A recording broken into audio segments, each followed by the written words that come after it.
வணிகர் சங்கங்களின் பேரமைப்பு சார்பில் வரும் மே 5ஆம் தேதி திருவாரூரில் 43வது வணிகர் விழிப்புணர்வு எழுச்சி மாநாடு நடைபெறவுள்ளது.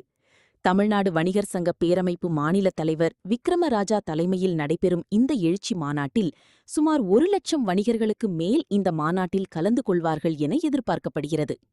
இந்த நிலையில் இன்று திருவாரூரில் உள்ள தனியார் அரங்கில் தமிழ்நாடு வணிகர் சங்க பேரமைப்பு நிர்வாகிகளின் ஆலோசனைக் கூட்டம் அதன் மாவட்ட தலைவர் வி.கே. ராமமூர்த்தி தலைமையில் நடைபெற்றது.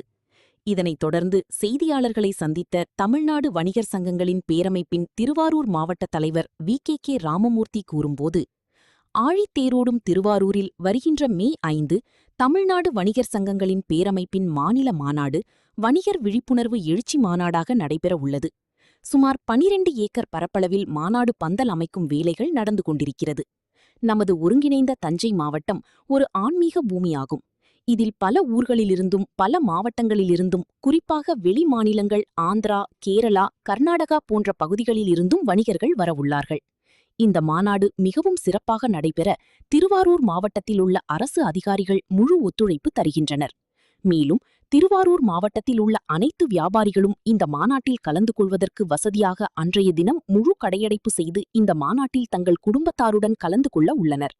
இந்த மாநாட்டிற்கு சிறப்பு விருந்தினராக நமது இந்திய திருநாட்டின் துணை குடியரசுத் தலைவர் சி.பி. ராதாகிருஷ்ணன் வரவுள்ளார்கள் என்ற மகிழ்ச்சியான செய்தியையும் தெரிவித்துக் கொள்கிறோம். மேலும் புதிதாக அமையவுள்ள அரசிற்கு மறுநாளே அவர்களுக்கு ஒரு பாராட்டு தீர்மானத்தை கொடுக்கும் வாய்ப்பை இந்த தமிழ்நாடு வணிகர் சங்கங்களின் பேரமைப்பு பெற்றிருக்கிறது என்பதை மகிழ்ச்சியுடன் தெரிவித்துக் கொள்கிறேன். இந்த மாநாட்டில் முக்கிய கோரிக்கையாக 4 அடுக்காக இருந்த ஜிஎஸ்டி வரிமுறையை 2 அடுக்காக நமது நிதியமைச்சர் மாண்புமிகு நிர்மலா சீதாராமன் அவர்கள் அறிவித்து வணிகர்களை மிகவும் மகிழ்ச்சியில் ஆழ்த்தினார்கள். அவர்களிடம் இதை ஒரே அடுக்காக ஒருமுனை வழியாக செய்ய வேண்டும் என்று கோரிக்கைகளை வலியுறுத்தி வைத்துள்ளோம். இந்த கோரிக்கைதான் மத்திய அரசிற்கு நாங்கள் வலியுறுத்தும் மிகப்பெரிய கோரிக்கையாகும். மேலும் ஒவ்வொரு நகராட்சி பகுதிகளிலும் கடைகளுக்கு தொழில் வரி மற்றும் உரிமை கட்டண வரியும் வசூலித்து வருகிறார்கள். அதனை உரிமை கட்டணத்தை ரத்து செய்ய வேண்டும் என்று முதலமைச்சருக்கு கோரிக்கை வைத்துள்ளோம். வணிகம் செய்யும் வணிகர்களுக்கு அவர்கள் 60 வயதை தாண்டினால் அவர்களுக்கு ஒரு இன்சூரன்ஸ் திட்டத்தை செயல்படுத்தி அவர்களுக்கு ஒரு உதவித்தொகையும் கிடைக்க வேண்டும் என்று முக்கியமான கோரிக்கையை வைத்துள்ளோம்.